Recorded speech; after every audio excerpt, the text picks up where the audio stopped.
I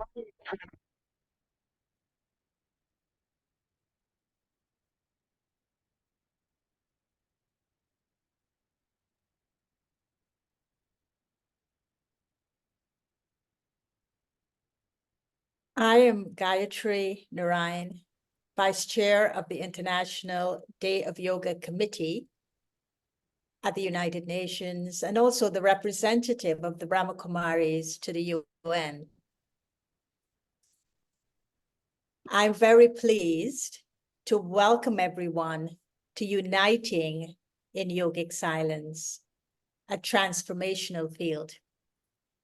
Tonight is the culmination of what took place in 2023. It was an incredible experience to listen to the unique offering every month by individuals who are dedicated to living a reflective, contemplative, and meditative way.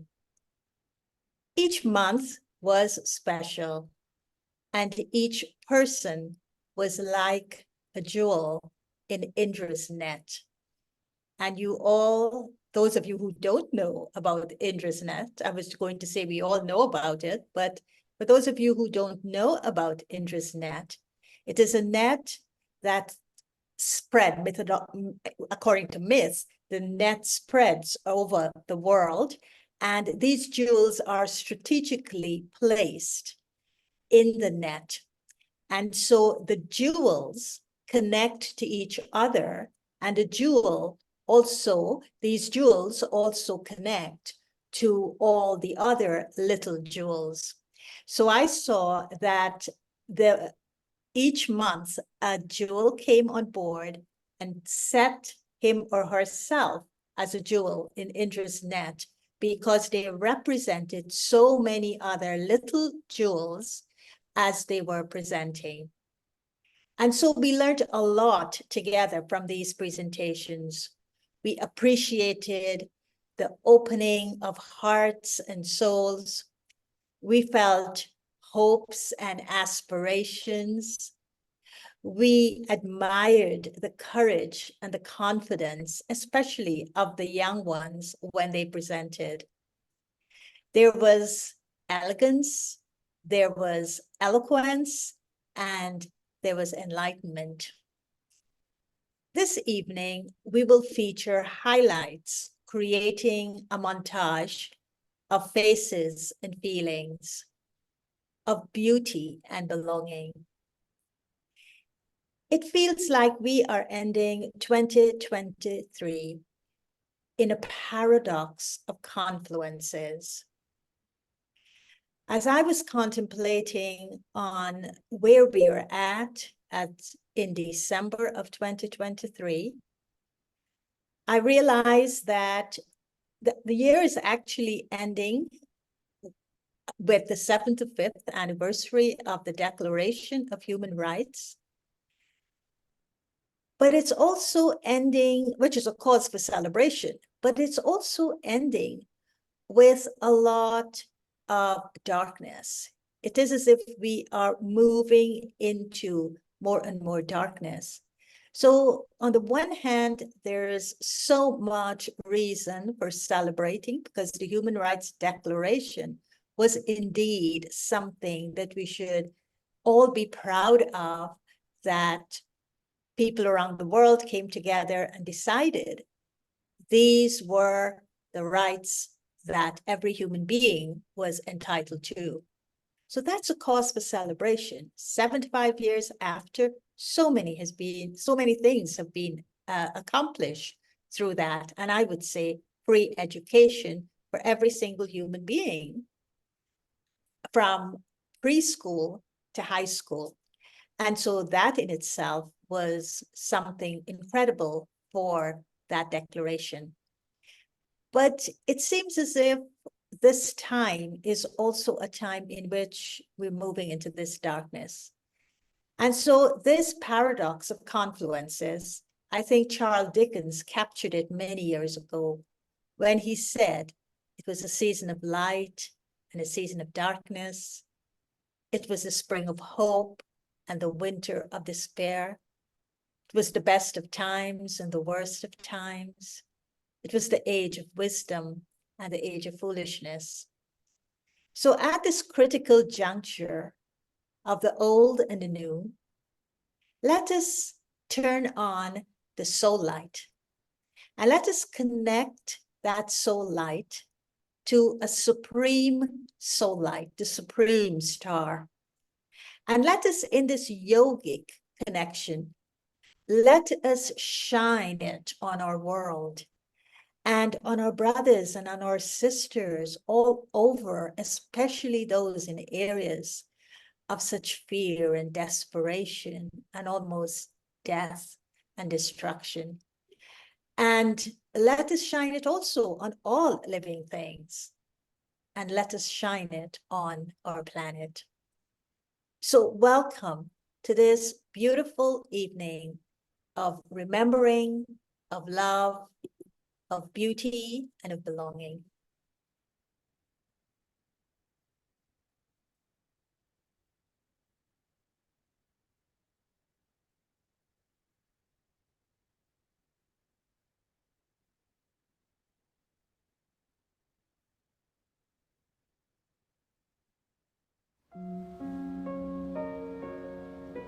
My dear friends, in this ocean of life,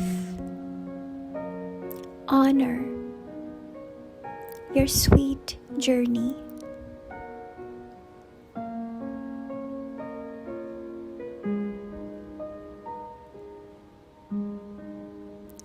Whatever your story carries within its pages, own it with love and trust, and be proud of the silent battles you have overcome.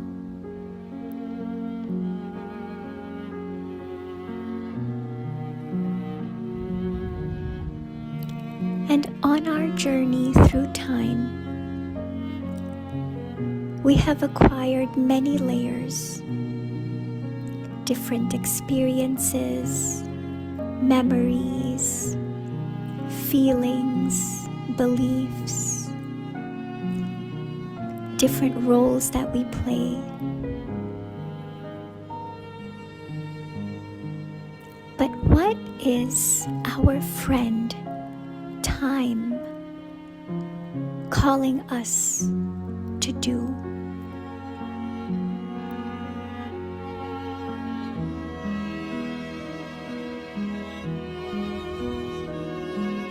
As we move through the layers of time and experience,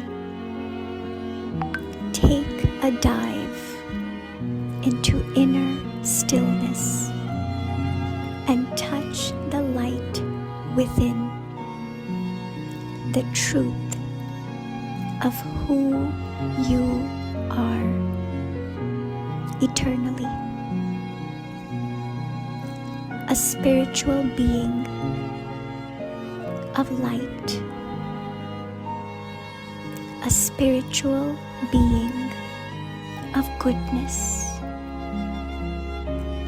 whole, perfect, free,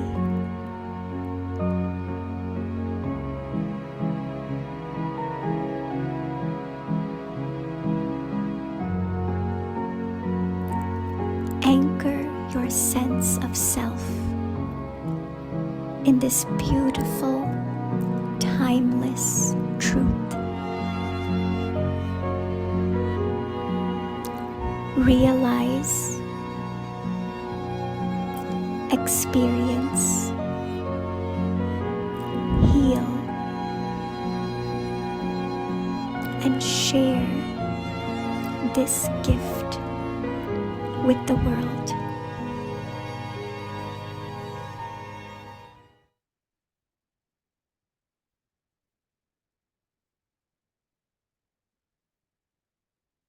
Hello, everyone.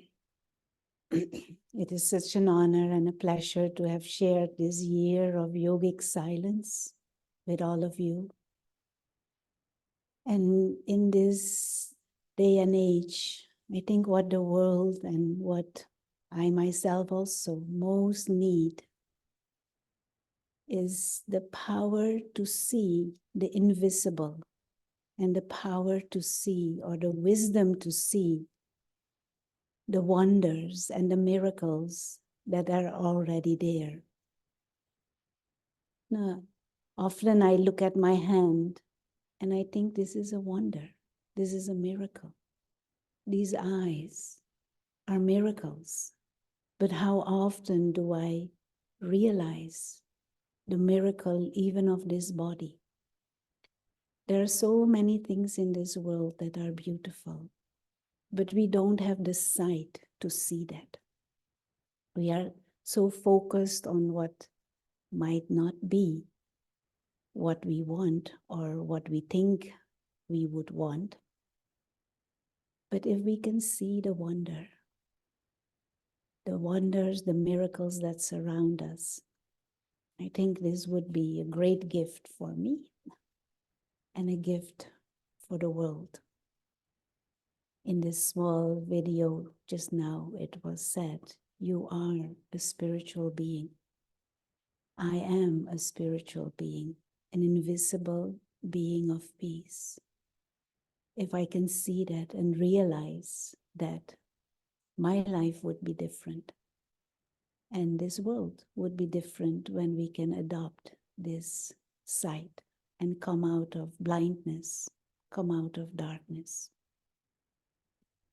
So I hope we can all imbibe this gift of seeing the silent wonders that life has given us.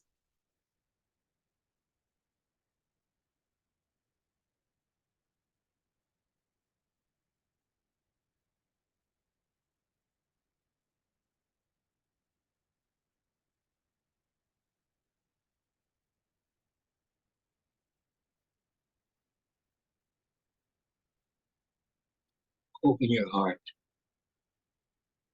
Begin to feel in every breath the infusion of God's love and peace coming into you. May you be happy. May you be well. May you be free from danger. May you have joy.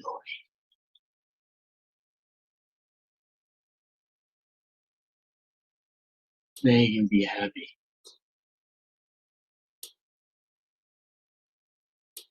On every inhale, may you be happy.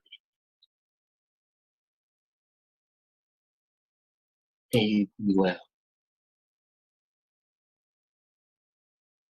May you be free of danger.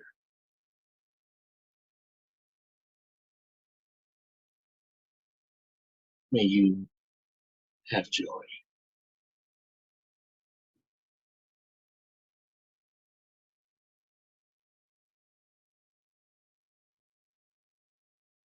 Experience coming into you through your breath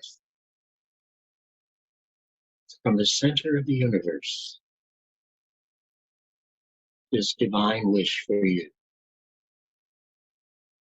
Happiness, wellness, security, joy.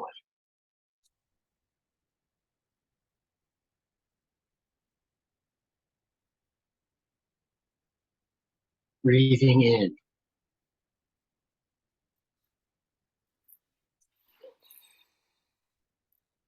May I be happy. May I be well.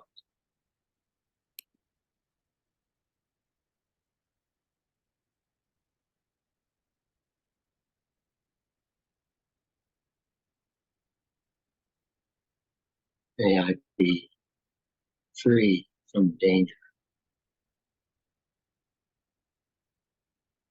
May I be joyful.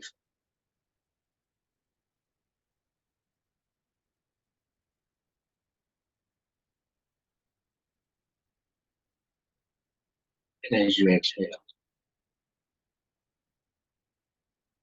Breathe this out into the world. May you be happy.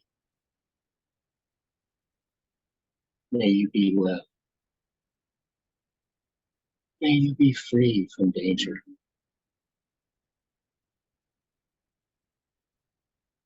May you be joy.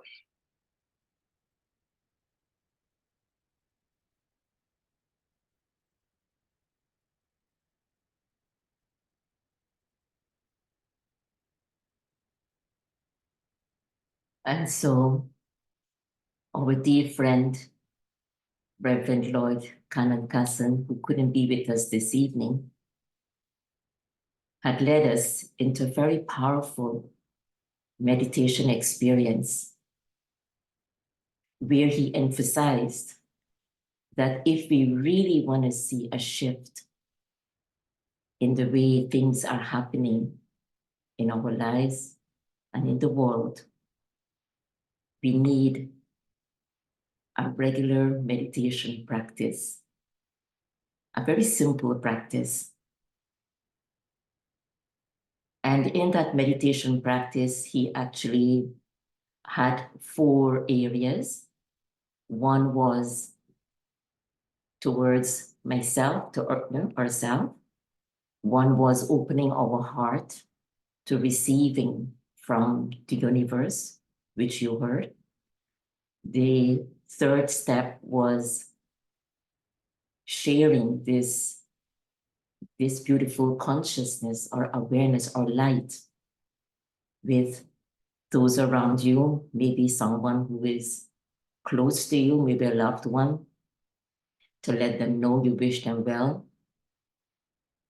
And the fourth was to share that thought with the entire world. And his conviction is if we can just have a simple meditation practice, many things can be resolved. And his gift to the world was, I would say, his mantra: may you be happy. May you be well. May you be free from danger. May you be joyful. Thank you.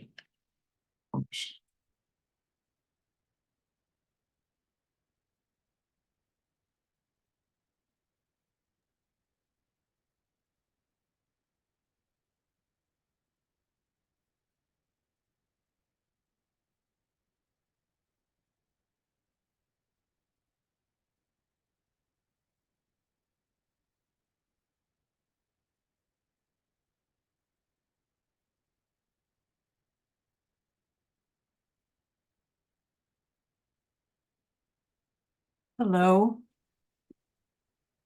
I'm Anne Marie Allen, and it is both an honor and a joy to be with you here today to talk about the ultimate gift, to give myself and to others. Some of you may know I'm a member of a network of very special, connected women that have assembled almost 5 years ago, who came together to amplify leadership and inspiring work led by others, particularly women, across the areas of climate and climate justice, the environment, and really all forms of social justice. While over the years, we've certainly evolved and our mission has expanded, it's changed. But one thing it is for sure we agree on, that we're here to provide reinforcement for each other, but also for the impact we collectively seek for each other and others, a world where all life flourishes. And when we say all life flourishes, we mean for this generation and the generations to come. Our guiding principles are alignment beacons for us and have a lot to say about how we operate. Sometimes we act together, sometimes, like you, we act individually and in smaller groups. When we reflect on the world where all flourishes and where no one is left behind, we especially think of the generations to come. Sarah is one of my Magnolia sisters, and I mention her today in this meeting because of the unique gift she has, which is one of her amazing art for both deep listening and then sharing what she hears in beautiful ways. She listens for love and caring, and I'll be referencing some of her art as I go to the next slide. So the magnolia tree is an image. It evokes a strong and lasting tree, and it represents what we committed ourselves to as the Magnolia Network of the Magnolia Moonshot Network. I see that tree as rooted in love. And while love, of course, is a gift, saying that is not enough. We have to ask, how does that work? At the most basic and essential, love is seeing others for who they really are at their core. It's about listening them into a story of hope and possibility.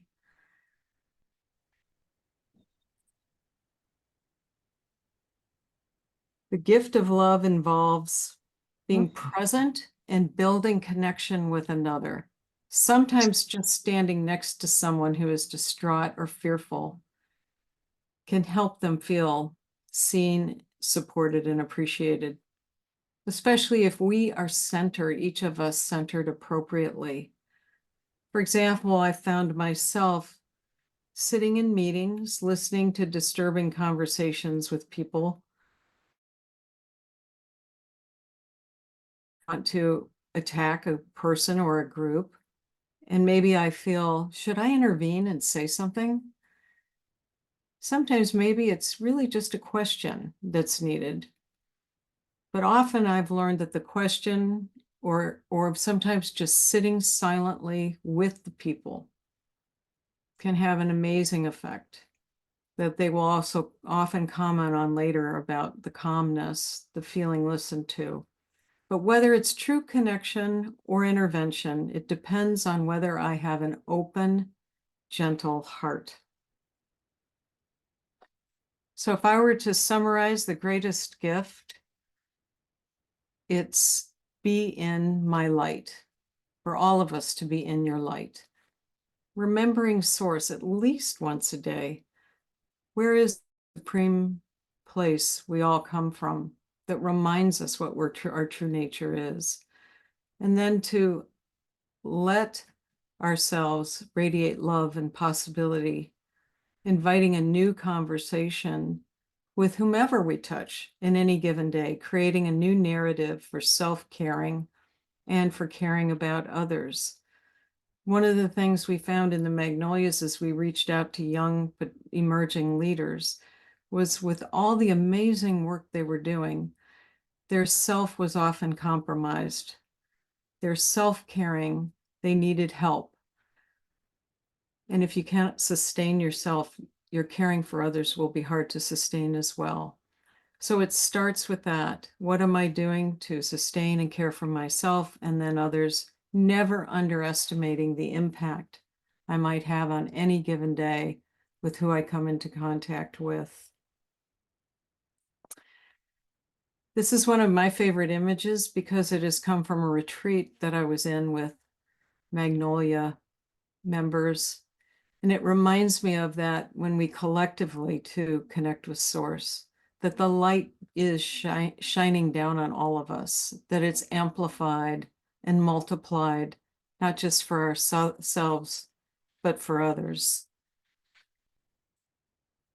And so with that, I'd say I feel thankful for my network of Magnolia sisters who help make my work and intentions with them and with others so joyous and loving. Thank you.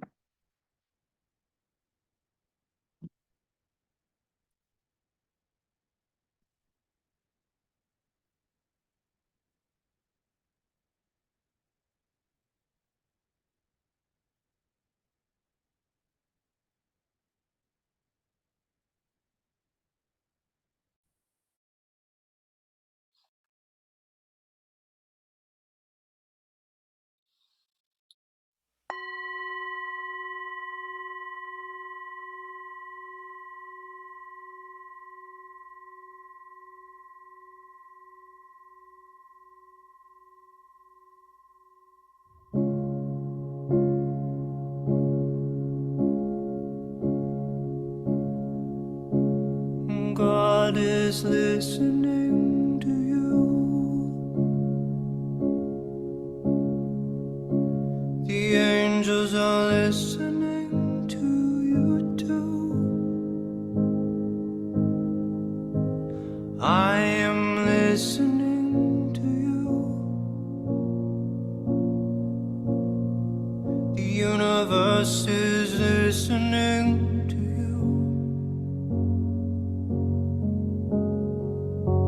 To listen is to love.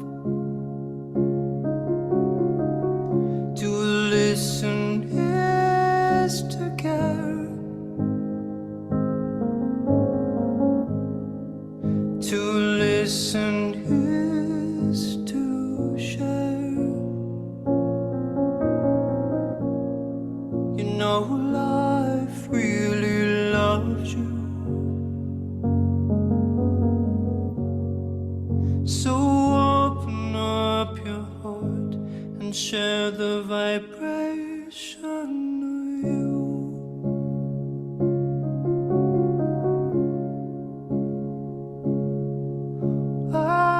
Ask for help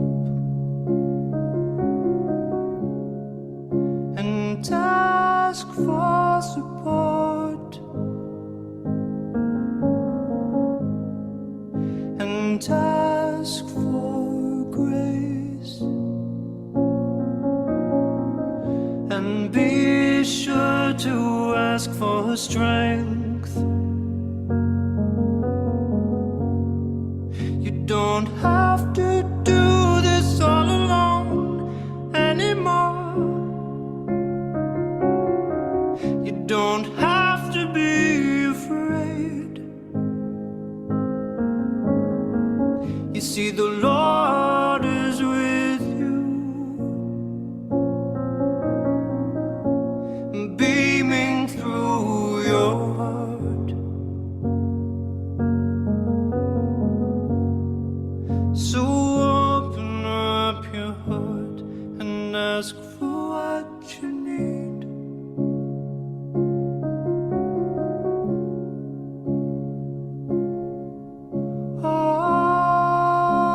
Archangel Michael, Archangel Raphael, Archangel Gabriel, Archangel Uriel, Sandolph and Metatron are with you.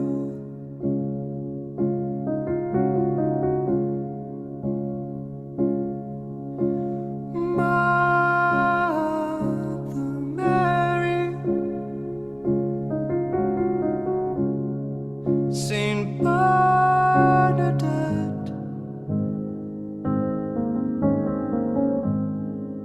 and Christ's holy love lives inside your sacred heart. Oh, Holy Mother, Holy Father, creation dwells within.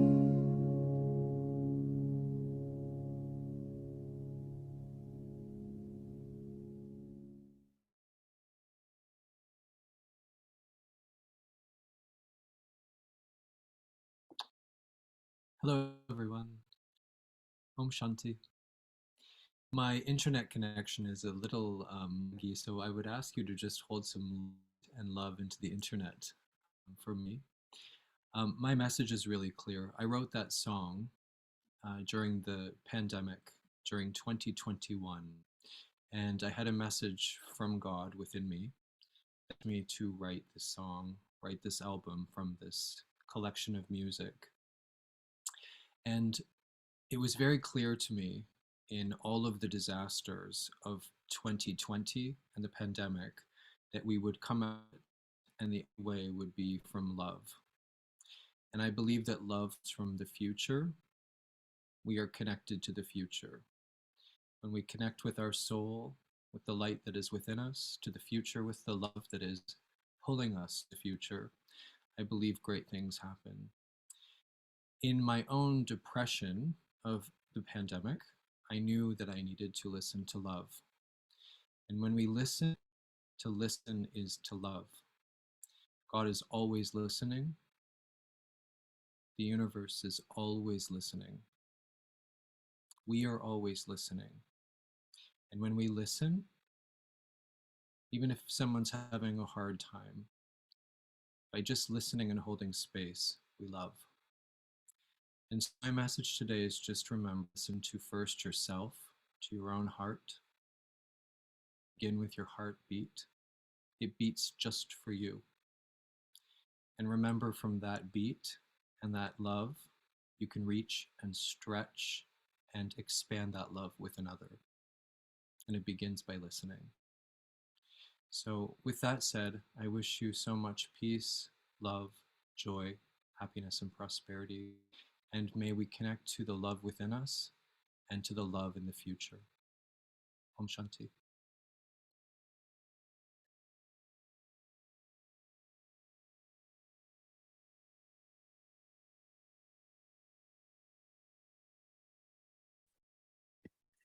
There are many instances in life where I really felt benefits of yoga practice. And one of them is when my mother was injured in a car accident.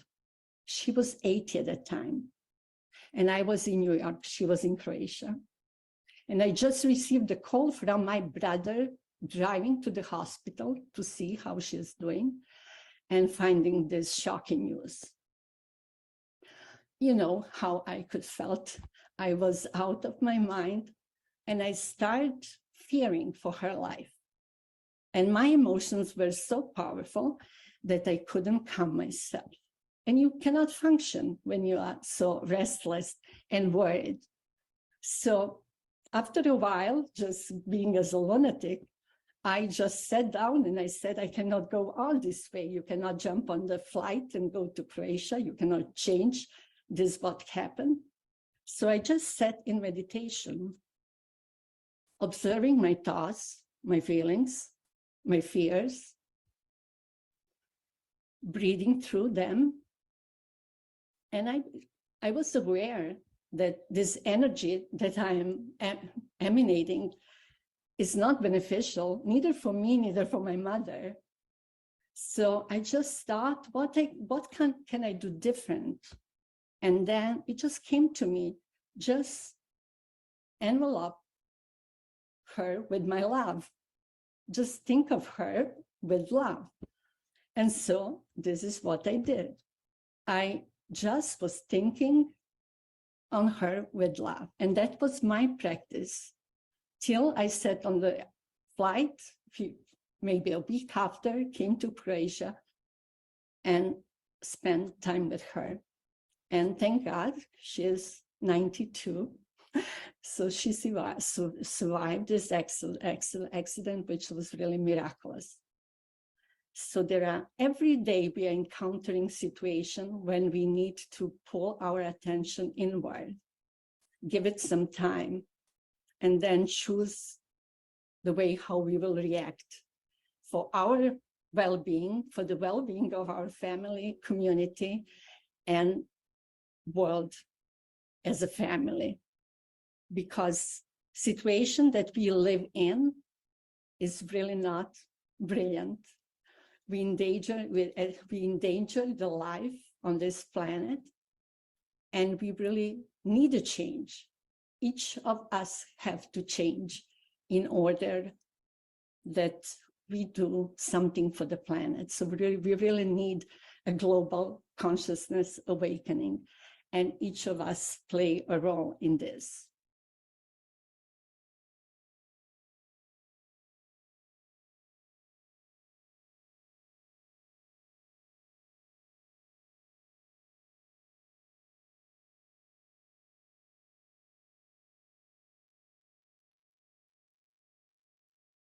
Namaste, dear friends.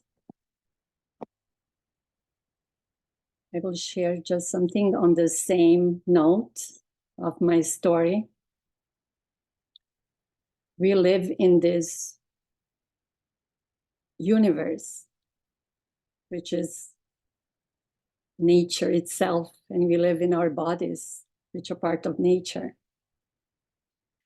And nature appears to be duality. And we face love and fear, dark and light, and worries and joy in everyday life and as individuals and in this global community. So I was thinking last few years about how to live with this contrast, especially when we face this privately. And the only way is our instincts tells us to move away from things that are not pleasant, from worries, from anger, from disappointment. But whatever we push away, it resists and it comes stronger back. So the only way is to just acknowledge our emotions. And this is where meditation can help. And wherever we experience, we have just to quiet ourselves. Just sit comfortable. And you can feel this right now, this moment. Just be aware of your body, the vessel that we live in. And whatever your feelings might be, positive or negative, just acknowledge them.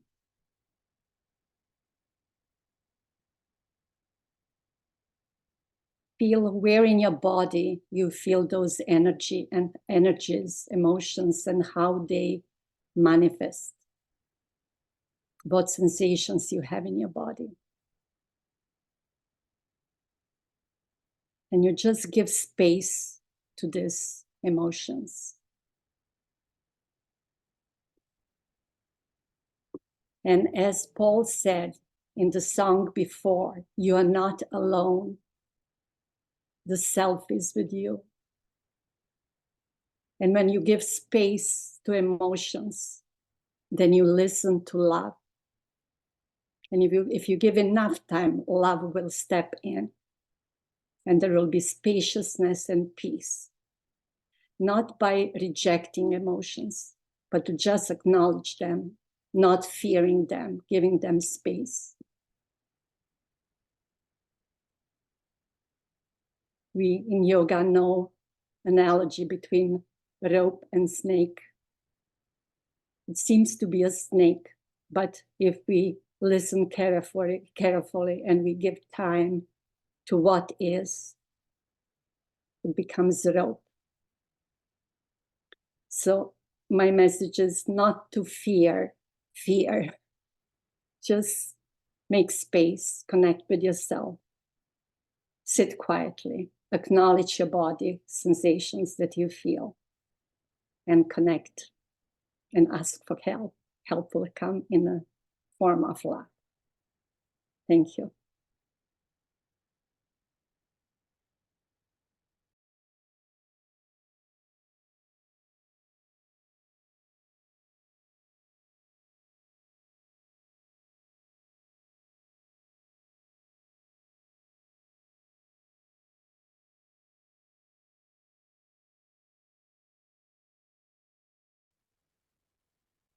Tadasana, mountain pose.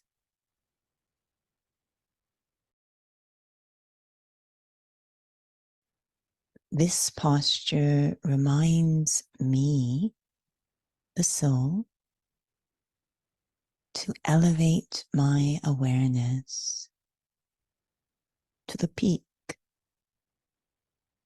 Simply to remember, I am a soul seated in the most elevated place in this body behind the forehead. I am an exquisite being of light, love, truth, bliss, purity, harmony. And I, like every soul, am eternally a child of the most majestic one, the divine, the supreme soul, elevating the awareness of self to the peak.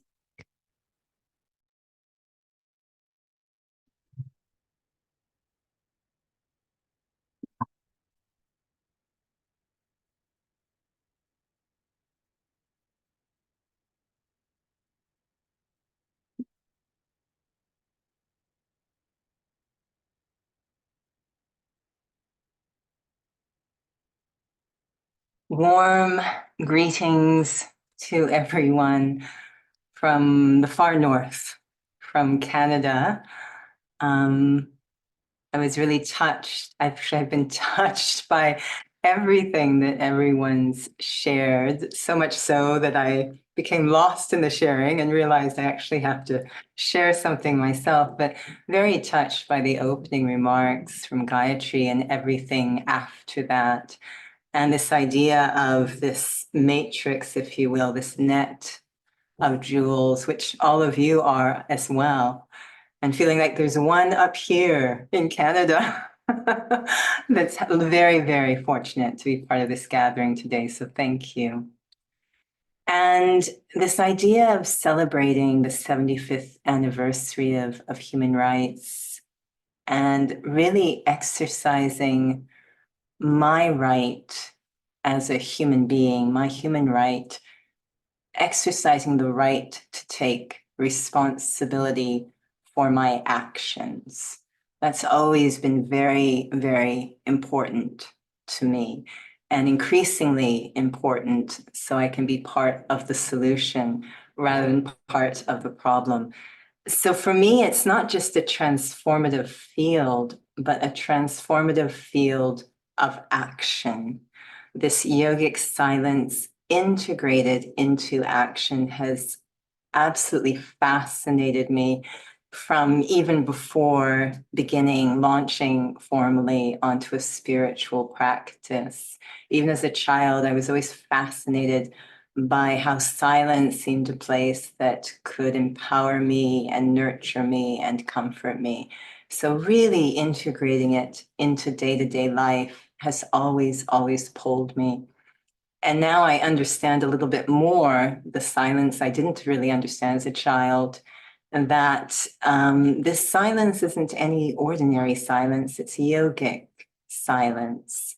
As was shown in the video, my own feeling, being in a very elevated awareness of the self, and through that, having a very special, precious, unique connection to the divine, and holding that while I'm living my life is really being part of the solution, transformative field of action. And I just wanted to share a quick story.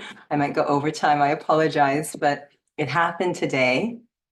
I heard so much about listening in previous presenters. And so today I was teaching a fitness class. It was very mentally engaging. It was a dance-based class. I really mentally have to be there.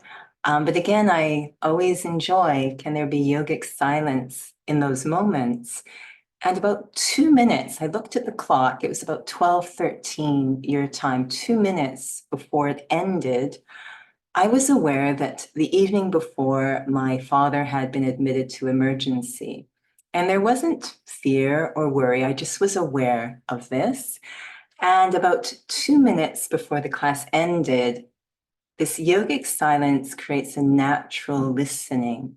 I suddenly felt a very strong pull towards that soul. Again, there wasn't worry. Pure love doesn't have worry or fear. It was just very aware to be with that soul, united through the yogic silence, while I'm still teaching this fitness class. It was a fascinating experience. I later learned that exactly at that time, he was actually being discharged from the hospital. He's absolutely fine. No one needs to be distressed. He's fine. But I found it such a powerful experience on this idea of yogic silence that unites us. We can listen on such a subtle level, be supportive, even whilst in action, integrating, creating a transformative field of action. I know this is a culminating event, but for me, really, that series was a launching point. And I will continue to experiment and deepen my experiences with this transformative field of action. Thank you so much for including me.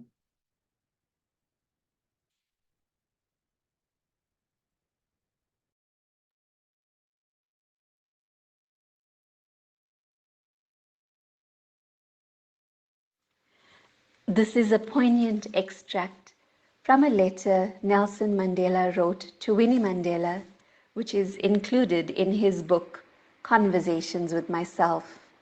The letter was sent to his then wife Winnie, who had just been incarcerated in Kroonstad prison. The cell is an ideal place to learn to know yourself, to search realistically and regularly the process of your own mind and feelings. In judging our progress as individuals, we tend to concentrate on external factors, such as one's social position, influence and popularity, wealth, and standard of education. These are, of course, important in measuring one's success in material matters, and it is perfectly understandable if many people exert themselves mainly to achieve all these. But internal factors may be even more crucial in assessing one's development as a human being. Honesty, sincerity, simplicity, humility, pure generosity, absence of vanity, readiness to serve others, qualities which are within easy reach of every soul, are the foundation of one's spiritual life. Development in matters of this nature is inconceivable without serious introspection, without knowing yourself, your weaknesses and mistakes. At least, if for nothing else, the cell gives you the opportunity to look daily into your entire conduct, to overcome the bad and develop whatever is good in you. Regular meditation, say about 15 minutes a day before you turn in, can be very fruitful in this regard.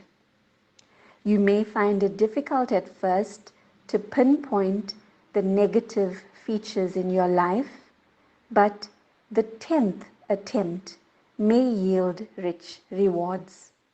Never forget that a saint is a sinner who keeps on trying.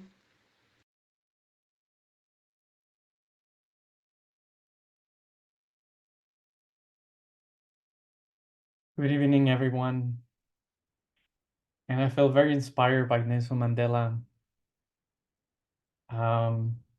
because it's very simple. His message is what we can offer to this world is our personal transformation.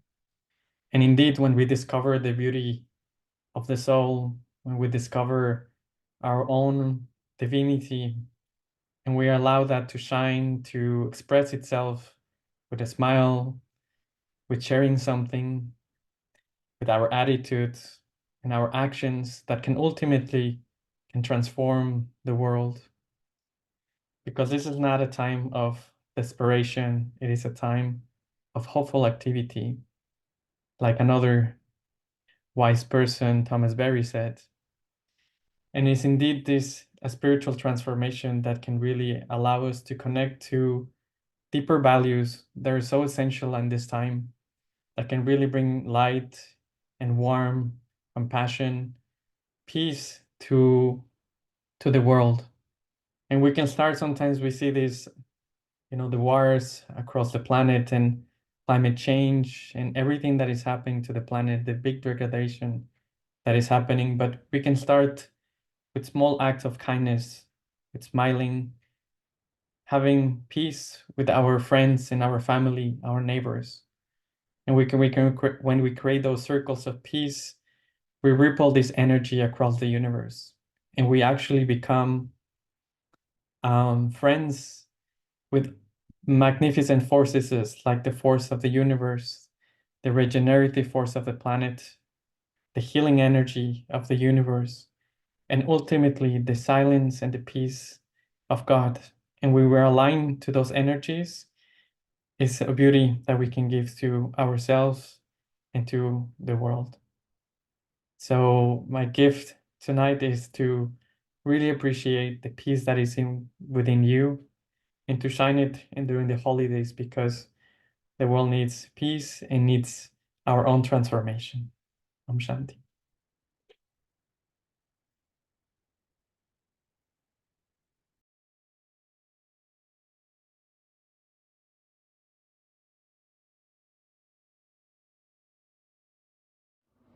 I would like to leave you all with a piece of music that symbolizes the ups and downs in life.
Greeting of peace to everyone. So in this very special month of the year, it's a festive month and a special welcoming of the new year. So this month, we are all giving gifts, right, to each other. But most importantly is the gift that we give to ourselves. So at this time, the gift that I would like to give to myself,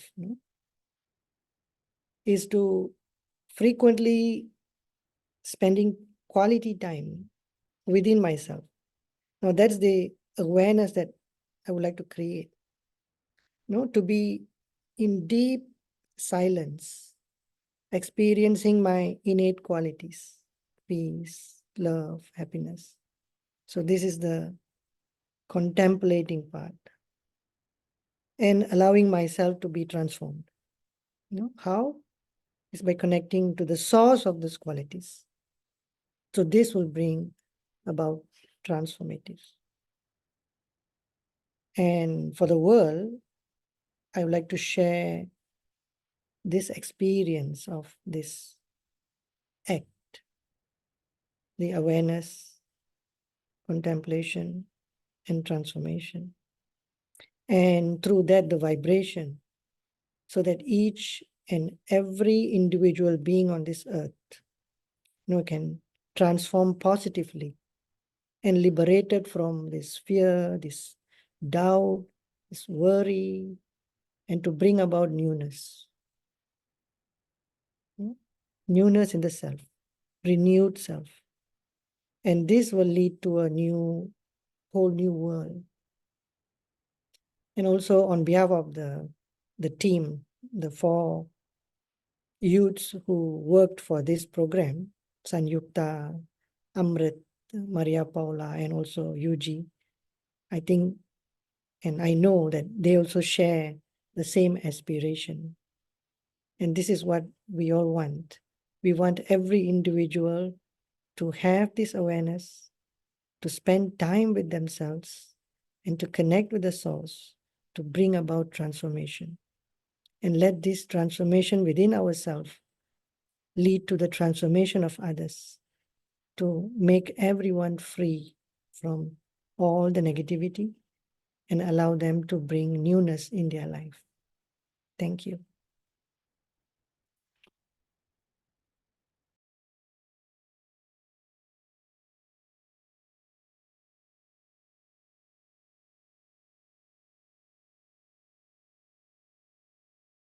But up on the mountain, where the land was safe and dry, children and their pets were free to play outside. Standing on an ancient granite bluff and gesturing at the valley below, a wise and brave mountain girl said, "We need to help." Her heart was full of caring and concern. From house to house, her idea spread. Love catches on.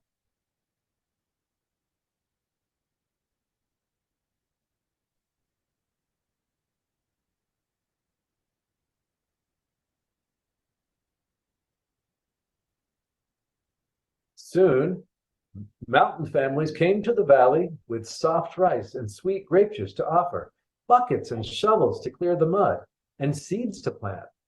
The valley people felt so grateful, they gave the kind mountain people necklaces made of dried poppies and lavender harvested from the meadows in years past.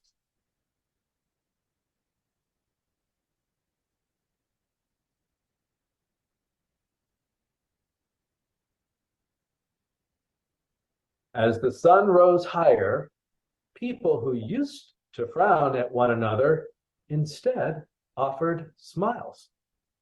People who used to raise their fists and throw stones instead shook hands and sometimes even hugged. People shared and helped and played in the streets.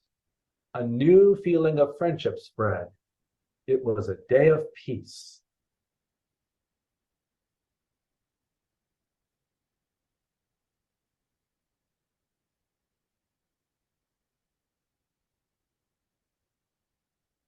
That night, the valley people invited the mountain people to join them in campfire songs of love and freedom. They sang about living without fear and loving without condition. Peace could come, and it could last, because parents and teachers and healers and preachers would do what it took to make it that way.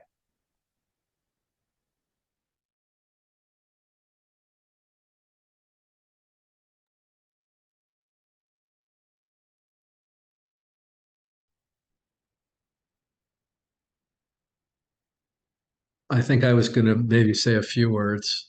Thank you very much for participating and for allowing me to share my work with you.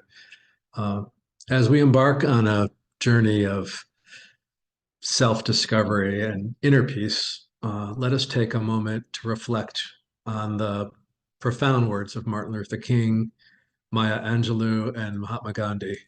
Their wisdom continues to inspire and guide us as we seek hope, optimism, and peace in our lives. Everything that is done in the world is done by hope. These words of Martin Luther King remind us that hope is the driving force behind all human endeavors. Even in the face of adversity and darkness, hope has the power to light the path forward and inspire us to create a better world for ourselves and others. Maya Angelou once said, hope and fear cannot occupy the same space. Mahatma Gandhi, a beacon of peace and nonviolence, taught us each one has to find his peace from within. These profound words serve as a gentle reminder that true peace really begins with the individual. By cultivating a sense of inner peace, we can radiate harmony and tranquility to those around us and foster a world with compassion and understanding. Thank you.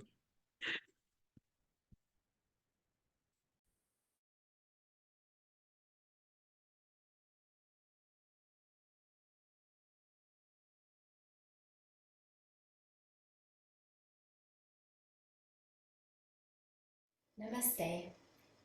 We offer a Sanskrit prayer, Asatoma. This prayer says, Asatoma Sadgamaya. Lead us from ignorance to truth. Tamasoma Jyotirgamaya. Lead us from darkness to light. Mrityorma Amritam Gamaya. And lead us from the consciousness of death to the consciousness of immortality. Om Shanti, Shanti, Shanti.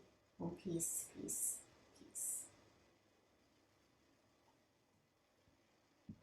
Om Asatoma Sargamaya Tamasoma Jyotirgamaya Mrityorma Amritam Gamaya.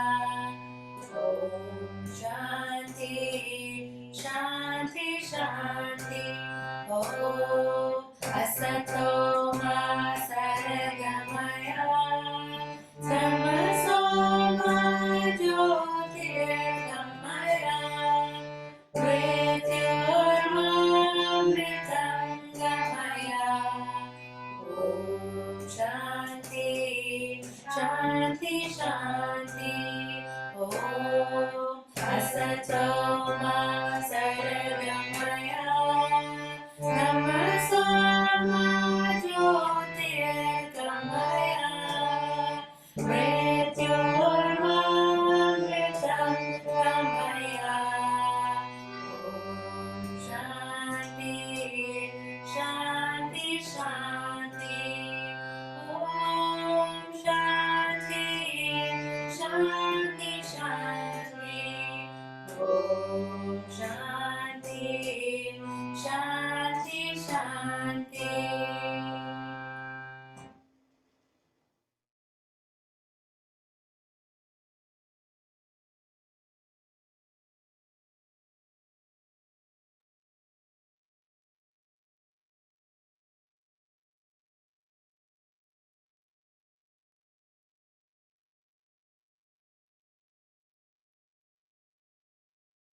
Om Shanti. Good evening, everyone. It's an honor and a real blessing for myself and my sister Anjali to be here with you all, sharing in this space. It's such a joy to celebrate and review all the wisdom that has been shared this past year through this series. So thank you all. In line, actually, with what Juan has already shared, we totally concur. The greatest gift we believe you can give yourself is your own self-transformation. So to recall our key message from our October session, which was inspired by the life's work of Mahatma Gandhi, we must be the change we wish to see in the world. Self-transformation has many paths, both secular and non-secular, as we've seen throughout this series. But ultimately, they all lead us to an expansion of our consciousness. And this allows us to express more of that love, the wisdom, the peace, and that goodness that is our true essence, our true nature of self. That is ultimately all we can control in this journey of life, how we choose to act in each moment when met with support or adversity.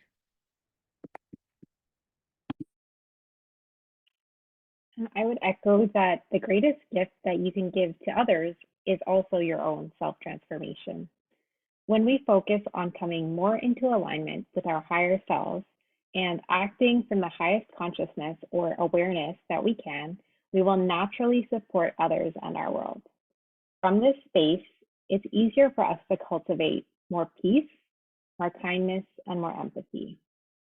As we transform ourselves, we transform our world. We are able to interact with others and the world more intentionally and less impulsively or reactively.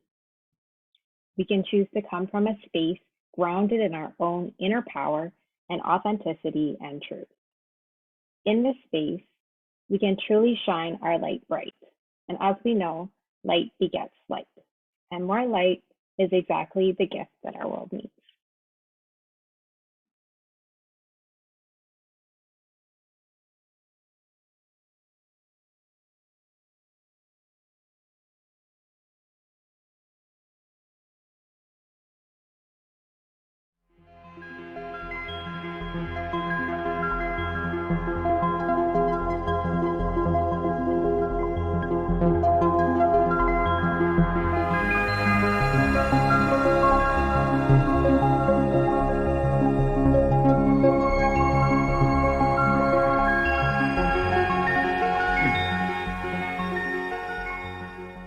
It's so relieving to be able to walk around and shake the hand of a person who might have done something against you.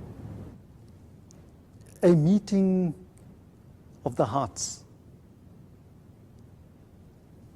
To be able to hold hands with someone whom you know has directly been affected by an operation that I'd planned. It was a dream come true. It was a wonderful experience, and it's still not over. It's still happening. It actually captured what the truth and reconciliation process was about.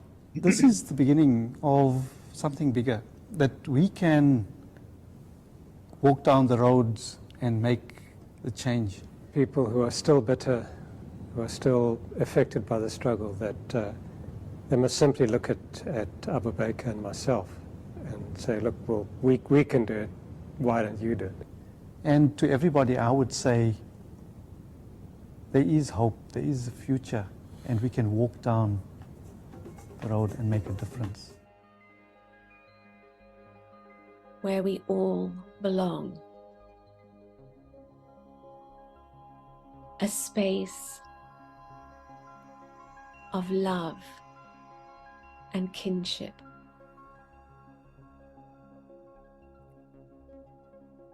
In this space, we belong together.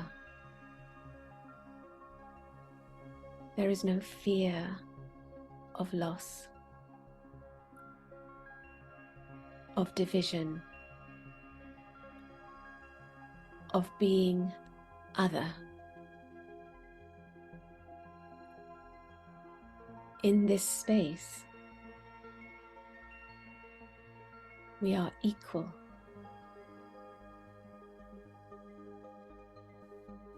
Equal in spirit. We are light.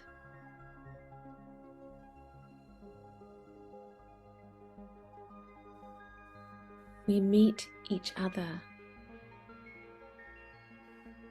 in the awareness of this beautiful light that each one of us is.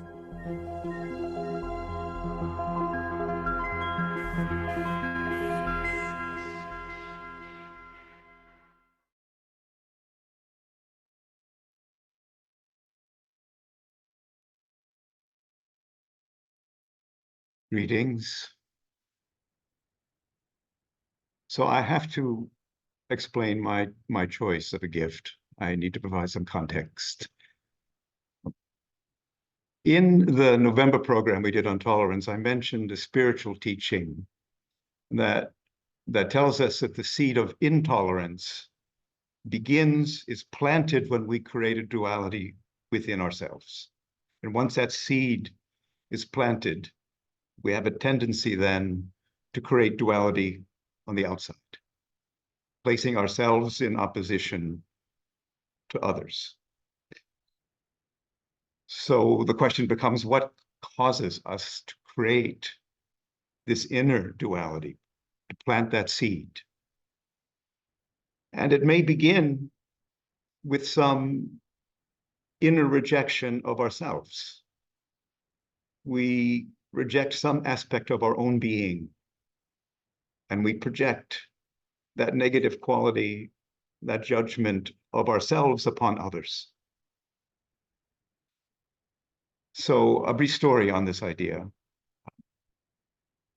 In 1989, the Dalai Lama was meeting with Westerners, and he was asked to comment on the observation that many in the West experience self-loathing, loathing for themselves.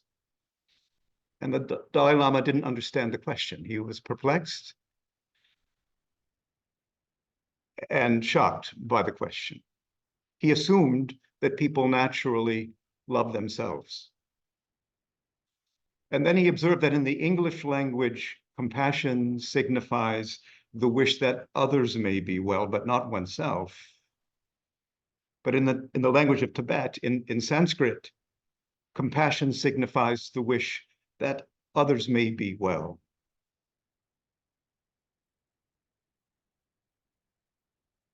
A wish for one's own well-being, as well as a wish for the well-being of others. And he concluded by saying English needs a new language, a new word for this. It needs a word, self-compassion. And I know this was spoken about earlier regarding the work of the Magnolia Network, and I think at this particular moment in time, it's an essential practice, self-compassion. To be kind to others, we must first learn to be kind to ourselves. So perhaps the gift we can give ourselves in this new year is the practice of compassion, of kindness towards ourselves. A practice that says, may I be kind to myself, may I forgive myself, may I accept myself as I am. So that's my offering. Thank you.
Namaste, friends. I'm so happy and overjoyed to be with everyone on this sacred evening. We're joining together now, but we're also joining from all the months and all of these events, our energy, our good wishes, and all of the light that we've carried to so many people. We are culminating tonight, in this night, as we celebrate Human Rights Day and the 75th anniversary of the Universal Declaration of Human Rights. I don't know if you could see it on the screen, but I have the special edition copy with the 75th anniversary here because it's a huge deal. It really is. And many people would say, in reading the Universal Declaration of Human Rights and the preamble, that the barbarous acts that have happened after World War II have come to us again. We have a new cycle of horror and of evil and of things that one thought would never happen again. And it's easy to lose hope. And yet at the same time, all of us here know that we humans are good, that is our birthright and that's our nature, that we are fundamentally good, and that we are connected to God and to each other. I just want to read again Article 1 from the Universal Declaration of Human Rights. All human beings are born free and equal in dignity and human rights. They are endowed with reason and conscience and should act toward one another in the spirit of brotherhood, sisterhood, solidarity. Reason and conscience are things that separate human beings from other forms of life. And the ability that we have to turn inward, to reflect, to feel that connection with something greater than oneself, to God, or to the flow of life, and to then examine our part in that, our purpose, our actions, our part in that, goes to the very core of consciousness.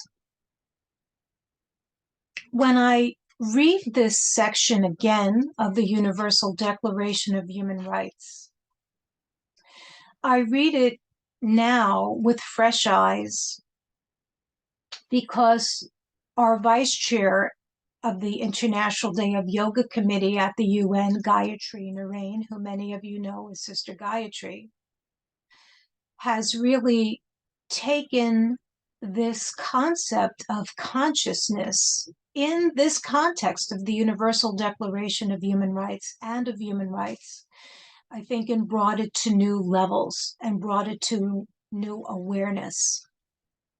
For the first time in April of this year, the United Nations celebrated the International Day of Conscience. And I'm so happy to say that Gayatri, as well as Alfredo, who is a core member of the International Day of Yoga Committee at the UN, provided special video statements to the special UN celebration in Geneva that kicked off this very special day. So I'm grateful for them for being part of that and bringing their energy and their background and their years of expertise to this celebration and to this particular group to build upon this. I think that Gayatri may have influenced so many people, whether she knows it or not, in this area. And she's had a very large impact on our committee with regard to this. And for those of you who don't know, years and years ago, I was so impressed with this special book that she wrote about human rights and spiritual values. And I find it so interesting that years later I would be asked to be one of the international co-chairs for the C20 that India was involved in for the G20 to really serve for human rights as human values. And I know that throughout the years, she has been such a mentor to me in this regard. And this has rippled out to so many people because I organized high-level policy roundtables, including one with Gayatri, who participated as a special speaker, to examine these issues. Now, I'm a human rights lawyer. I'm an attorney. I still practice law. And what I've said for many years, decades now, is that the law is very important. And it's so critical to have these kinds of documents in place, the universal standard that all countries around the globe agree upon: human dignity, equality of men and women, inclusivity. And we know so many rights that we've highlighted and that the Brahma Kumaras and Judy has highlighted in this beautiful series that she has done. And at the same time, the law only gets us so far. You know, we see what's happening today with the increased violence that's going on. And we take a look and we say, well, why is this happening again? The law's there. And I think it gets back to what many of our speakers have said today, but also throughout the time that they've presented during these past months for this particular series, is that it's about really understanding our true nature, who we are, the essence of us as human beings. And again, our role in the flow of life. So it gets back to our ability to use our reasoning capacity and then to think about how we have conducted ourselves. How are we feeling? What are we doing? What are we saying? And this is where conscience comes in. And I think that this is a very important tool, this concept of consciousness and conscience. They go together. I didn't think that before, but I really feel that they do now. But along with that goes opening up the heart, you know, and really feeling that we are more the same than different, that we are a shared humanity. We're human beings first and foremost. We're souls, and many people don't understand that, but they can understand that we're human beings. We're part of a human family. And this document talks about us as a human family. It says it in the preamble if you read it. And this is something that I like to stress. It's about the mind and the heart, joining those two. One of the things that I want to share is that this past weekend, I was given a special ticket. My sister bought a special ticket to go to Carnegie Hall. I don't know if you could see the playbill or not. Go to Carnegie Hall in New York City to see the Cecilia Chorus of New York. And the special event was they had a world premiere of Everyone Everywhere. That's the title of this particular composition, which was really about this document, the Universal Declaration of Human Rights. And it talked about different articles of the Universal Declaration of Human Rights and how it was incorporated into the universal language of music, and how music opens up one's mind, heart, soul. It transforms us and takes us to another plane of existence. And how fitting that 75 years later, and with everything going on in the world, that there would be a very new way to get the whole message out about the Universal Declaration of Human Rights to a new group of people. So I put that out there because I don't think many people would have imagined that there would be some composition like this and that it would touch the lives and the hearts of people. But we do have it at a time where it's a very serious time for humanity, where we have so many crises and so much negativity and increased violence and more polarization going on. So my gift is the gift of gratitude. I am so grateful to Gayatri for spearheading this initiative as vice chair of the International Day of Yoga Committee. I'm grateful to all the BKs who have helped with the technical assistance in making this happen. I'm so grateful to all of our executive board members like Bob and Dennis, and our very close friends like the Reverend Dr. Paul Luftenegger, who has been with us for many years at the UN celebrating Yoga Day and other events, for spearheading and being part of these particular programs. I'm so happy that so many of our friends are here, so many of the meditators who come to the BKUN office on Thursday nights. It's wonderful to see you, to see so many contributors to our Light on Light e-yoga magazine. And yes, we're doing another one for 2023. It's going to be very short, but it will come out in early January. So I'm grateful to spiritual leaders and yoga masters like Sister Jayanti, who has such a presence at the UN in New York and in Geneva, and just was in COP in Dubai, and for so many other people who are bringing in the light and bringing in the values of how important it is to have these values that we hold dear in the Universal Declaration of Human Rights. The values that we find in the UN Charter: unity, tolerance, equality, a culture of peace and nonviolence, right? So I'm grateful for all of this, and I'm grateful for life. At the end of the day, I'm grateful for the gift of life. I'm grateful for the ability to serve in the best way that I can every day.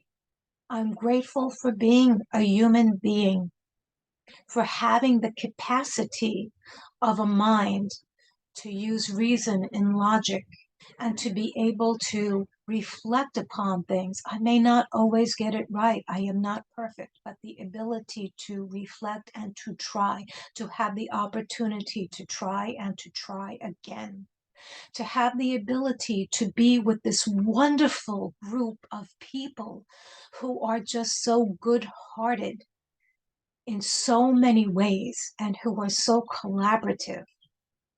This means the world to me and to so many people. We know that our actions, but our feelings and our thoughts are amplified, and how powerful that is, because our thoughts have meaning and they affect us and so many others and our natural world. I don't know if there's any more to say right now, but I am so proud of everyone for being involved in this series. I'm so proud of our Yoga Day Committee core team, our members, our friends, our mentors. And it means so much for all of us to work together. It's something that is such a real joy for me. And I'm grateful to everyone for that. And on this note, I wish everyone health,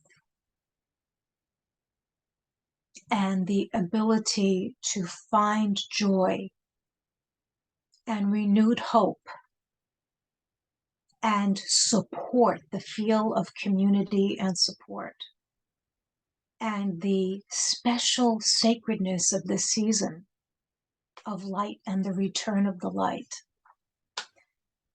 And absolutely the deep peace that is our true nature. So at this time, I like to turn it back to Gayatri and to wish everyone a special Om Shanti.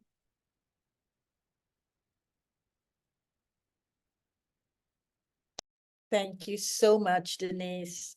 I got a little note from someone who said, it can only be Denise who can do the concluding remarks to such a wonderful year of bringing together such beautiful jewels month after month after month. So I know how busy you are. I know how much you, how hard you work actually, and how much you do for the International Day of Yoga Committee at the UN, plus many, many other projects that you're involved with. So you being here with us tonight was like the cherry on the cream on the Christmas cake. So thank you so much. And thank you all for staying with us on this. I know we went over time, but I would like for us to continue into 2024. 2024 is a leap year. So brothers and sisters, let's take a leap of faith and let us not be hidden in the darkness of the night any longer. Let us see ourselves as wise stars growing into the likeness of the supreme star on the tree of humanity. And as wise shining stars, shining at our brightest in the darkest night of the world, let us leave tonight reflecting on this question that everyone tonight addressed in very unique ways. What is the ultimate gift I can give to myself and I can give to the world at this time? So let's reflect together in this yogic silence and end our evening with some very beautiful music. So thank you again. Thank you, thank you, thank you. Om Shanti.